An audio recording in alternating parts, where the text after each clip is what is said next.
Mark సువార్త 6వ అధ్యాయము 12వ వచనం.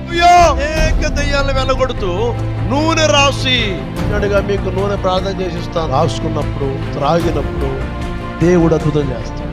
ఆ నూనెను ఒక ప్రత్యేకంగా ప్రార్థన చేసి మీకు ఇచ్చినప్పుడు ఆ నూనె అభిషేక తైలముగా మార్చబడుతుంది. గట్టిగా చెప్పండి అందరూ కలిసి. స్వస్థపరిచి అభిషేక తైల నూనెగా మార్చబడుతుంది. అభిషేకించేది దేవుడే. నీళ్లను ద్రాక్షరసముగా ఎలాగైతే మార్చాడో నూనెను కూడా స్వస్థపరిచే అభిషేక తైలముగా మార్చి మీలో ఉన్న అనేకమైన రుగ్మతులు, వ్యాధులు, జబ్బుల నుంచి అద్భుతం జరిగిస్తున్నాడు ఆ నూనె ద్వారా. స్వస్థపరిచేది యేసు ప్రభు మాత్రమే. దేవునికి స్తోత్రం. నూనె రాసి అనేక రోగులను స్వస్థపరుస్తూ అనేక దయ్యములను యేసు ప్రభు శిష్యులు వెళ్ళగొడుతూ నూనె రాసి అనేక రోగులను చెప్పాలి. అంటే చెప్పండి, ఇప్పుడు నూనె ద్వారా మీకు స్వస్థత లేదా?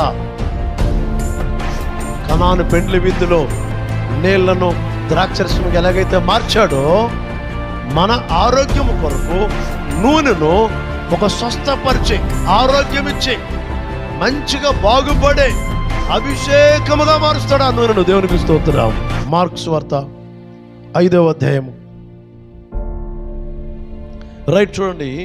12 సంవత్సరముల నుండి రక్తస్రావ రోగము కలిగి ఒక స్త్రీ ఉండెను. ఆమె అనేక వైద్యుల చేత ఎన్నో తిప్పల పడ్డది. తనకు కలిగినదంతయు వ్యయము చేసుకొని ఎంత మాత్రము ప్రయోజనము లేకుండా మరింత సంకటపడి, మరింత బలహీనపడి ఆమె యేసయ్యను గూర్చి విన్నది. నేను ఆమె అనుకుంటుంది మనసులో, యేసయ్య వస్త్రాలు మాత్రము ముడితే బాగుపడతా అనుకొని జనసమూహములో యేసయ్య వెనకకు వచ్చి యేసయ్య వస్త్రములు ముట్టెను. వెంటనే ఆమె రక్తధార ఆగిపోయెను. వెంటనే ఆమె నెత్తురు ఆగిపోయెను.